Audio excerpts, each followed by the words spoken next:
Hello दोस्तों, तो आज मैं कोल्ड केस मूवी का एक्सप्लेनेशन करने वाला हूँ जो कि कल रात को ही अमेजन प्राइम पे रिलीज हुआ है। तो बात करें इस मूवी की तो ये एक supernatural horror mystery thriller movie है। तो इसकी रेटिंग काफी फ्लक्चुएट हो रहे हैं, इसलिए मैं मूवी की रेटिंग के बारे में कुछ बात नहीं करूंगा, सीधे चलते हैं एक्सप्लेनेशन की तरफ। तो मूवी के पहले सीन में हम कुछ एक्सोर्सिज्म के सीन देख पाते हैं। तो ये सारे एक्सोर्सिज्म के क्लिप्स मेधा देख रही थी, जो कि एक जर्नलिस्ट होती है। यहाँ पे हमें पता चलता है कि वो नई यहाँ पे शिफ्ट हुई है, इसलिए वो एक घर भाड़े में लेती है। तो यहाँ पे उसके घर के मालिक का फोन आया था, इसलिए तुरंत उसको नए घर देखने के लिए जाना पड़ता है। तो घर जाते टाइम उसको एक बूढ़ी औरत से कॉल आती है और उनके कन्वर्सेशन से हमें पता चलता है कि ये मेधा की सास होती है। और यहाँ पे मेधा की मैरिड लाइफ कुछ अच्छी नहीं थी, जल्दी उसका डिवोर्स होने वाला था। कुछ देर बाद हम देखते हैं एक मछुआरा मछली पकड़ने के लिए जाल बुनता है और वहाँ पे उसको एक पॉलीथीन मिलता है। तो वो पॉलीथीन खोल के जब वो देखता है उसमें एक स्कल होता है। तो पूरा का पूरा वो तालाब छान दिया जाता है, लेकिन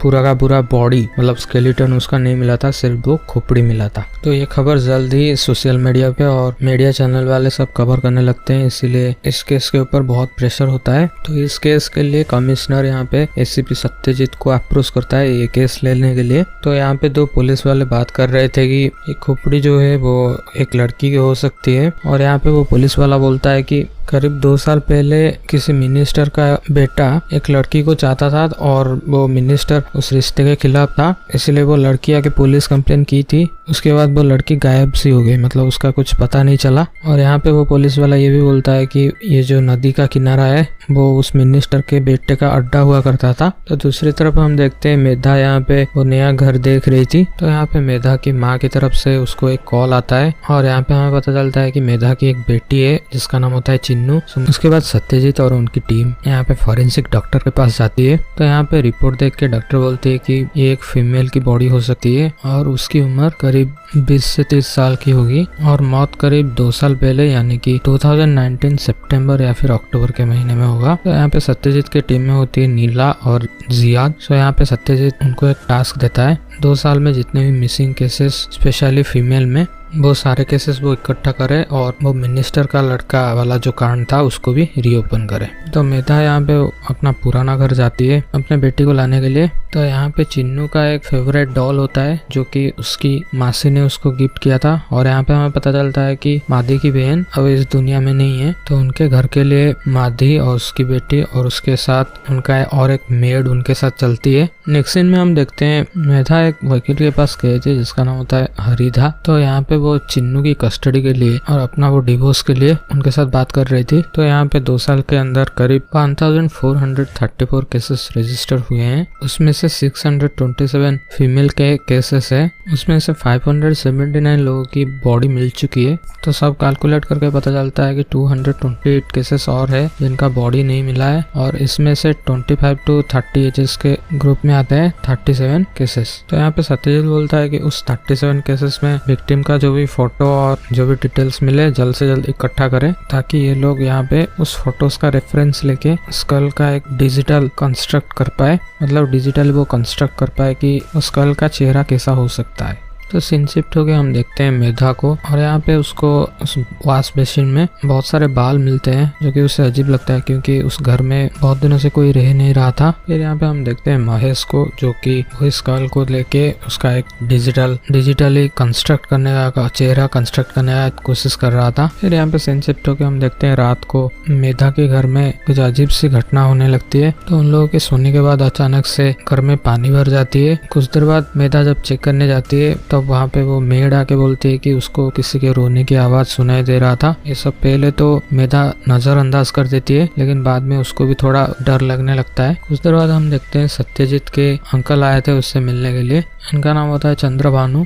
तो चंद्रा कुछ पैसे मांगने के लिए आया था सत्यजीत से और यहाँ पे वो बातों बातों में ऐसे कह देता है कि कभी मेरा भी खबर पूछ लिया करो, नहीं तो कब मैं मर जाऊंगा और तुम्हें पता भी नहीं चलेगा क्योंकि मेरे लिए कोई है नहीं, मतलब रिपोर्ट करने वाला कोई है नहीं। तो इस कन्वर्सेशन से सत्यजीत को एक आइडिया मिलता है कि क्या पता वो जो खोपड़ी उन्हें मिला है मतलब वो मिसिंग केस कभी दर्ज ही नहीं हुआ हो और वो लड़की एक अनाथ भी हो सकती है। अगर उसका कोई जान पहचान का नहीं हुआ तो उसका केस भी कभी दर्ज नहीं हो सकता। सीन शिफ्ट होके हम देखते हैं मेधा के घर में चिन्नू अपने डॉल के साथ खेल रही थी और उससे एक फ्रिज के ऊपर रख के चली जाती है। और उसके बाद हम देखते हैं वो फ्रिज में कई सारे मैग्नेट्स थे, वो अपने आप घूमते हैं। तो ऐसे भी और हम यहाँ पे समझ पाते हैं कि इस घर में एक आत्मा हो सकती है। तो सीन शिफ्ट होके हम देखते हैं सत्यजीत एक ओडोनोलॉजिस्ट के पास होता है। दरअसल इनको जो खोपड़ी मिला था उसमें मतलब खोपड़ी में कुछ दांत नहीं था। तो यहाँ पे ओडोनोलॉजिस्ट का नाम होता है आधवन। तो आधवन यहाँ पे बोलता है कि खोपड़ी 2 साल पुराना है, इसीलिए वो दांत सब डिके हो गए हैं, लेकिन यहाँ पे खोपड़ी में एक दांत बचा हुआ है। तो यहाँ पे उसे पता चलता है कि ये नेचुरल दांत नहीं है, इसको मतलब आर्टिफिशियली लगाया गया है,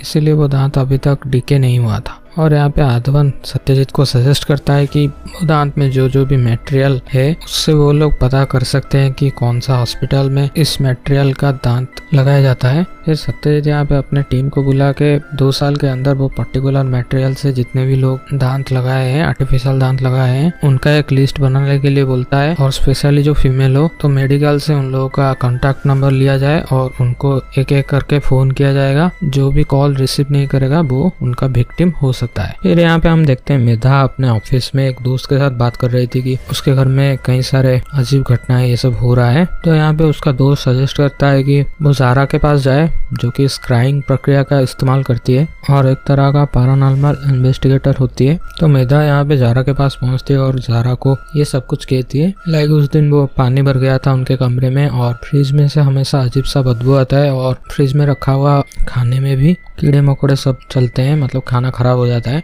ये सब सुन के ज़ारा यहाँ पे बोलते हैं कि मैं इस वीकेंड तुम्हारे घर आऊंगा और वो स्क्राइंग प्रक्रिया का इस्तेमाल करूंगा। तो अगले रात को ही ज़ारा यहाँ पे मेधा के घर आई थी और यहाँ पे उनको कुछ अजीब सा प्रेजेंस महसूस होता है, इसलिए वो स्क्राइंग यहाँ पे शुरू कर देती है। इसी बीच उनका मतलब उस घर का लाइट सा अप डाउन ऐसे हो रहा था और जोर जोर से हवा चलता है। दूसरी तरफ हम देखते हैं यहाँ पे सत्यजीत भी उसी केस के ऊपर लगा हुआ था और यहाँ पे उसको एक मतलब उसकी टीम यहाँ पे सबको फोन कर करके पता लगा लिया था और यहाँ पे एक ही व्यक्ति बार बार फोन करने पर भी फोन रिसीव नहीं करती है, इसलिए वो उसका डिटेल यहाँ पे सत्यजीत को मेल कर देती है। सत्यजीत भी यहाँ पे वही चेक कर रहा था, तब उनका भी घर का लाइट ऐसे अप डाउन होता है। और यहाँ पे सीन शिफ्ट होके हम देखते हैं ज़ारा यहाँ पे उस लड़की की आत्मा के साथ बात कर पा रही थी और वो लड़की अपना नाम एवा मैरिया लिखती है। साथ ही साथ हम देख पाते हैं कि वही जो फ्रिज था वो फ्रिज से एक अनजान परछाई यहाँ पे बाहर निकल रहा है। तो कुछ देर बाद मेधा को एक विजन आता है, लाइक चिन्नू वो फ्रिज में कैद है और वो मर चुकी है। तभी मेधा का नींद खुलता है और उसे पता चलता है कि ये एक सपना था। सो वो तुरंत जाके वो फ्रिज को मतलब उसके ऊपर जो डॉल था उसको फेंक देती है और वो फ्रिज को वो बंद कर देती है। यहाँ पे हम एज ए व्यूअर समझ पाते हैं कि ये फ्रिज किसी तरह से पोजेस्ड हो गया है। तो नेक्स्ट डे यहाँ पे वो घर के मालिक को फोन करते हैं और बोलते हैं कि हमें एक नया फ्रिज चाहिए, हम एक नया फ्रिज ले रहे हैं, इसीलिए ये पुराना वाला फ्रिज आप ले जाइए हमारे घर से। तो नेक्स्ट सीन में हम देखते हैं यहाँ पे सत्यजीत की टीम को एवा मैरिया का सारा इन्फॉर्मेशन मिल गया था और उसका आधार कार्ड भी मिल गया था। और यहाँ पे महेश की तरफ से कॉल आता है कि उस खोपड़ी का डिजिटल रिकंस्ट्रक्ट तैयार है। तो यहाँ पे हम देखते हैं वो डिजिटली कंस्ट्रक्ट किया गया चेहरे के साथ एवा का चेहरा थोड़ा बहुत मैच हो रहा था, इसलिए सत्यजीत और उनकी टीम यहाँ पे निकल पड़ती है एवा के आधार कार्ड से लिया गया एड्रेस की तरफ। तो यहाँ पे उस घर के पास एक चाय का दुकान था, तो यहाँ पे उनको एवा के बारे में और भी पता लगता है। यहाँ पे हमें पता चलता है कि एवा के पिता यानी कि फिलिप, तो फिलिप का ये पुराना घर हुआ करता था जो कि वो मरने से पहले एवा के नाम पे कर देते हैं। और एवा यहाँ पे उनकी पहली पत्नी का बच्चा होता है। उसके बाद फिलिप और एक मैरिज करते हैं, तो उनका दूसरी बीबी का नाम होता है लिसी और लिसी एवा को हेट करती है, उन लोगों का कुछ खास जमता नहीं है। तो एवा यहाँ से शिफ्ट होके किसी हॉस्टल में रह रही थी। यहाँ पे उनको लिसी का प्रेजेंट एड्रेस पता चलता है और वो लोग जाते हैं लिसी के घर। और यहाँ पे लिसी से हमें पता चलता है कि एवा का किसी के साथ मैरिज हो गया था 2018 में और उनका कोर्ट मैरिज था तिरुवनंतपुरम में। और 2019 जनवरी में फिलिप का मौत हो जाता है। तो यहाँ पे सब लोग अंतिम संस्कार में आए थे और एवा अपने पति का साथ नहीं अकेले आई थी। तो लास्ट बार लिसी ने एवा को वहीं पे देखा था और बाद में उन लोगों का कॉन्टेक्ट कभी हुआ ही नहीं। फिर सीन शिफ्ट हो गया, हम देखते हैं मेधा यहाँ पे वो फ्रीज वाली बात ज़रा को बताती है। तो ज़रा यहाँ पे बोल रही थी कि जरूर एवा के साथ कुछ गलत हुआ है, इसीलिए उसकी आत्मा मेधा की हेल्प मांग रही है उसको जस्टिस दिलाने के लिए। मेधा पहले तो राजी नहीं होती है, बाद में ज़ारा बोलती है कि मतलब तुम कितना भी घर वगैरह चेंज कर लो वो तुम्हारे पीछे पीछे आती रहेगी। इसलिए यहाँ पे मेधा वो फ्रिज बेचने का आइडिया ड्रॉप कर देती है और यहाँ पे एवा की मौत कैसे हुई वो थोड़ा इन्वेस्टिगेट करने लगती है। तो सबसे पहले वो ओनर से फोन करके पूछती है वो फ्रिज कहाँ से लाया, और ओनर से हमें पता चलता है कि वो फ्रिज सेकेंड हैंड का होता है और वो किसी दुकान से लाया है। इसीलिए मेधा यहाँ पे वही दुकान जाके पूछती है।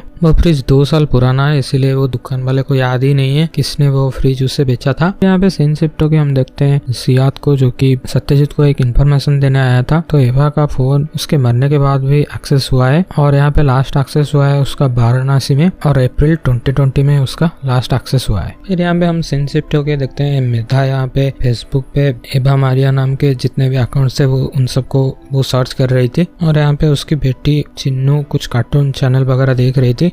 उसी टाइम 2-3 प्रोफाइल चेक करने के बाद मेधा को फाइनली ओरिजिनल एवा मारिया जो है उसका आईडी यहाँ पे मिल जाता है और वहीं पे वो टीवी में चिन्नू जो देख रही थी कार्टून, वो टीवी वहीं पे स्टॉप हो जाता है और वो कार्टून चिल्लाता है इट्स मी। सो यहाँ पे कंफर्म था कि यही प्रोफाइल एवा मारिया का था। तो म्यूचुअल फ्रेंड्स में यहाँ पे उसको वही एडवोकेट हरिदा थी। ये देखकर मेधा यहाँ पे हरिदा को फोन करती है कि क्या तुम मुझे जानती हो। तो हरिदा यहाँ पे बोलते है कि मैं तो ज्यादा फेसबुक यूज अभी नहीं करती हूँ, तो पता नहीं, देखना पड़ेगा। तो नेक्स्ट सीन में हम देख पाते हैं सत्यजीत और उनकी टीम को तिरुवनंतपुरम में वही एवा का जिसके साथ मैरिज हुआ था उसके बारे में पता चल जाता है। इसी बीच यहाँ पे मेधा को हरिदा की फोन आता है और यहाँ पे हरिदा बोलती है कि एवा उसकी एक पुराने क्लाइंट होती है और वो डिवोर्स केस के लिए आई थी 2019 में। साथ ही साथ वो पूछती है कि तुम उसके बारे में इतना पूछताछ क्यों कर रहे हो। तो यहाँ पे मेधा बोलती है मैं बाद में बताऊंगा। तो हरिदा से मेधा को पता चलता है कि एवा का पति का नाम दर्शन देव है और यहाँ पे हमें पता चलता है कि दर्शन उसी चैनल का मालिक है, मतलब जिसमें मेधा काम कर रही थी उसी चैनल का मालिक है। फिर यहाँ पे सत्यजीत दर्शन से मिलने आता है एवा के बारे में पूछताछ करने के लिए। तो एवा का नाम सुन के दर्शन थोड़ा अनकंफर्टेबल हो जाता है और बोलता है कि मेरे घर पे आके मिले। फिर यहाँ पे मेधा दर्शन के बारे में अपने दोस्त से पूछती है तो उससे हमें पता चलता है कि दर्शन का एक लड़की के साथ कैंपस में प्यार हो गया था और उसके साथ शादी हो गया था। मतलब यहाँ पे वो एवा के बारे में बात कर रहा था। तो 1 साल बाद दर्शन आज फ्रेशर वो कंपनी में ज्वाइन करता है, लेकिन उसका आइडिया बहुत यूनिक होता है, इसीलिए वो कंपनी का बॉस जो होता है उसके ऊपर बहुत इम्प्रेस था। उससे और भी ज्यादा उस बॉस की लड़की यानी कि रोशनी उससे इम्प्रेस थी।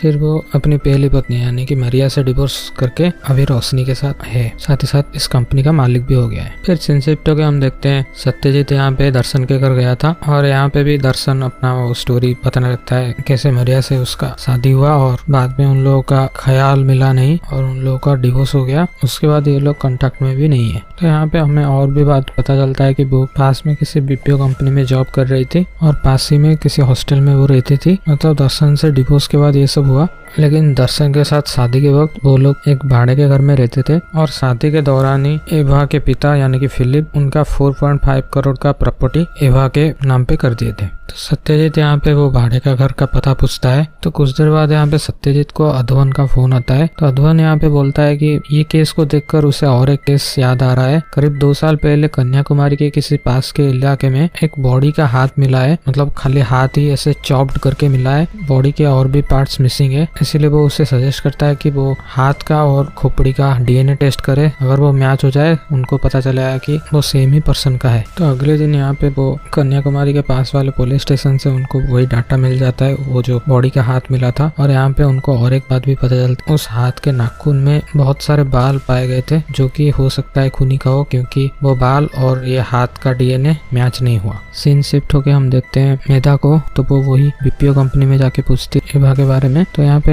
एवा का एक दोस्त होती है, उनसे हमें पता चलता है कि एवा सडनली उस कंपनी से रेजिग्नेशन देके चली गई और बाद में उसका कांटेक्ट कभी नहीं हुआ। तो यहाँ पे उसकी दोस्त रफीका उसको बहुत कांटेक्ट करने की कोशिश करी, लेकिन वो कांटेक्ट कभी हुआ ही नहीं और वो फोन भी उठाती नहीं। लेकिन जनवरी 2020 में रफीका की शादी थी, इसीलिए वो उसे बुलाती है। तो वो फोन नहीं उठाती, लेकिन व्हाट्सएप के थ्रू वो कंग्रेचुलेशन का मैसेज उसे भेज देती है और मतलब बोलती है कि व्हाट्सएप में मैसेज करती है कि मैं थोड़ा बिजी हूँ और तीर्थ यात्रा में गई हूँ, इसीलिए मैं नहीं आ पाऊंगी। और कुछ दिनों बाद वो फेसबुक में भी वाराणसी का कुछ फोटोग्राफ डालती है। फिर सीन शिफ्ट होकर हमें दिखाया जाता है सत्यजीत को, जिसको कि फोन आता है फॉरेंसिक की टीम की तरफ से। तो यहाँ पे वो डीएनए मैच हो गया था खोपड़ी और हाथ का। उसके बाद सत्यजीत यहाँ पे एवा का पहला घर जहाँ पे वो शादी के वक्त रह रही थी वहाँ पे जाता है, जिसका पता वो दर्शन से लिया था। और यहाँ पे उसका ओनर कहती है कि उन दोनों के बीच थोड़ा बहुत झगड़ा कभी कभी होता रहता था। झगड़ा और भी बढ़ गया जब दर्शन का किसी और के साथ अफेयर चालू हो गया। प्रोबेबली वो यहाँ पे वो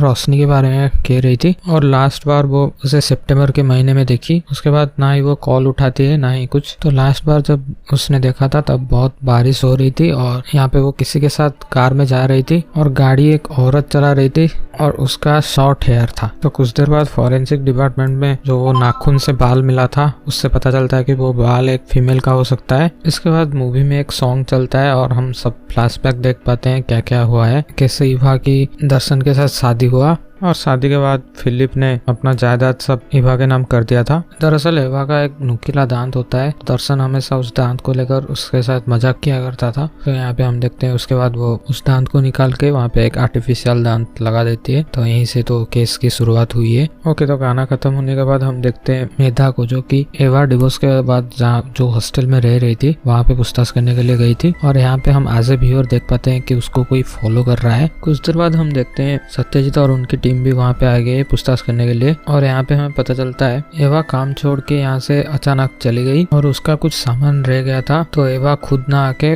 किसी दोस्त आएगा ऐसा उसको मैसेज करती है, मतलब उस औरत को मैसेज करती है। तो 2-3 दिन बाद एवा खुद नहीं आई थी, उसका कोई दोस्त या फिर कोई भी आया था। तो यहाँ पे सीसीटीवी तो नहीं था, इसीलिए ये लोग के पास फुटेज नहीं था कौन आया था उस दिन। और इस बात को 2 साल हो चुके इसलिए उसको याद भी नहीं है कौन आया था, इसलिए केस भी नहीं बना सकते। और यही सेम बात पूछने और एक लड़की आई थी, मतलब यहाँ पे वो मेधा की बात कर रही है। तो सत्यजीत यहाँ पे उसकी डिटेल, मतलब कौन आके पूछताछ कर रहा है उसकी डिटेल निकालने के लिए बोलता है। फिर यहाँ पे सत्यजीत और नीला फेसबुक पोस्ट चेक कर रहे थे। तो यहाँ पे फोटो के बैकग्राउंड में उनको कोविड-19 से रिलेटेड एक बैनर मिलता है। और इसको अच्छे से देखने के बाद सत्यजीत को पता चलता है कि वाराणसी में 4 अप्रैल को कोविड-19 के द्वारा पहला डेथ रिपोर्ट हुआ था और वो फोटो 4 अप्रैल को ही खींचा गया है वहाँ पे। उसके बाद वो अप्रैल 12 को अपने फेसबुक पोस्ट में पोस्ट किया है, मतलब जो भी एवा का मोबाइल यूज कर रहा है। उसके बाद अप्रैल 13 को मोबाइल स्विच ऑफ हो गया है। तो डीएनए रिपोर्ट के हिसाब से तो सितंबर 2019 में ही एवा का कत्ल हो गया है। तो ये 6-7 महीना जो भी यूज कर रहा था फोन,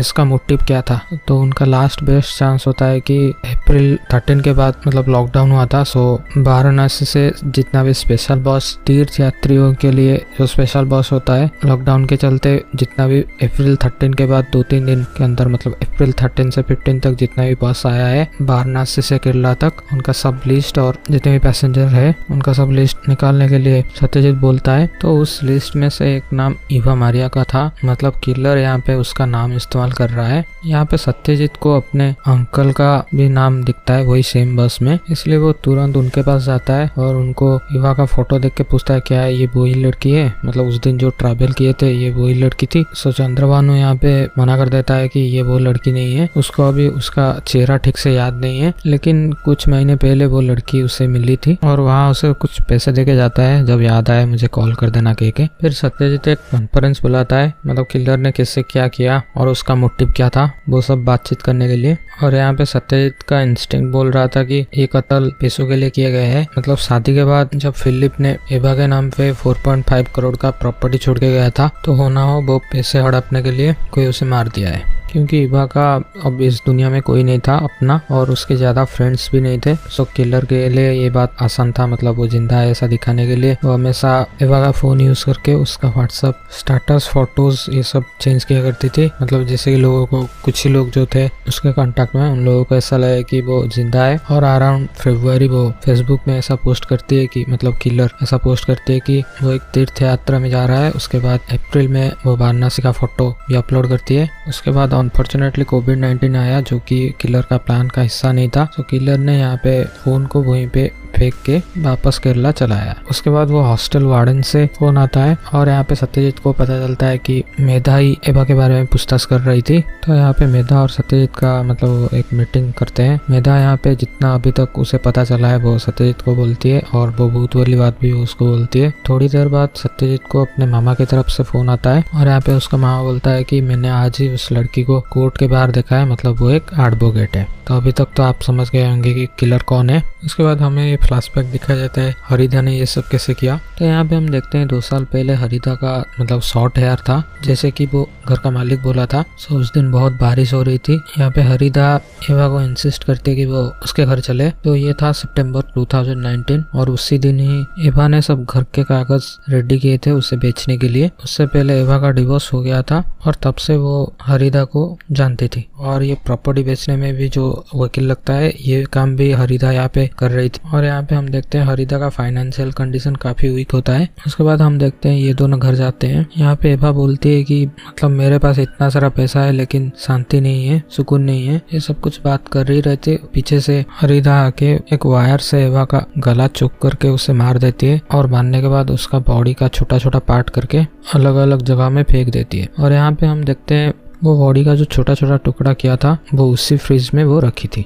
जो फ्रिज अभी मेधा के घर में है। तो वो घर के कागज और आधार कार्ड वगैरह तो सब एवा के पास था। सो यहाँ पे हरिदा वो आधार कार्ड यूज करके अपना फोटो चिपका के एक नकली आधार कार्ड बनवा दिए और वो नकली आधार कार्ड बनवा के एक नया बैंक अकाउंट खोलती है और यहाँ पे वो जमीन का सौदा करके वो नए वाले बैंक अकाउंट में सारा पैसा ट्रांसफर कर देती है। और यहाँ पे सबको दिखाने के लिए ऐसा कि एवा अभी जिंदा है, वो उसका फोन भी यूज कर रही थी। और अप्रैल में वो वाराणसी जाती है, वहाँ पे वो फोटो उठाई थी। उसके बाद लॉकडाउन हो गया, इसीलिए उसको वापस केरला आना पड़ता है। तो सत्यजीत यहाँ पे उसे अरेस्ट करने के लिए जा ही रहा था। तो सीन शिफ्ट होकर हम हरिदा को देखते हैं जो कि मेधा के घर में थी। वो यहाँ पे प्रोबेबली कुछ सबूत मिटाने के लिए आई थी, मतलब मेधा को जो भी अभी तक सबूत मिला है वो शायद वो मिटाने आई थी। लेकिन यहाँ पे पैरानॉर्मल गतिविधियां सब शुरू हो जाता है और वो फ्रिज बहुत जोर से हिलने लगता है और यहाँ पे हम हरिदा की चीख सुनते हैं। सीन यहाँ पे कट हो जाता है। तो नेक्स्ट डे कुछ रिपोर्टर्स यहाँ पे रिपोर्टिंग कर रहे थे और यहाँ हमें पता चलता है कि हरिदा की मौत वो फ्रिज ब्लास्ट होने पर हुआ है। फिर यहाँ पे हमें एक एंड क्रेडिट सीन भी देखने मिलता है। तो यहाँ पे हम देखते हैं चिन्नू अपने फेवरेट डॉल के साथ खेल रही थी और मेधा की बहन का जो फोटो था ऊपर उस पर क्रैक आने लगता है। इस तरफ हम जरा को देख पाते हैं जो कि सडनली अपना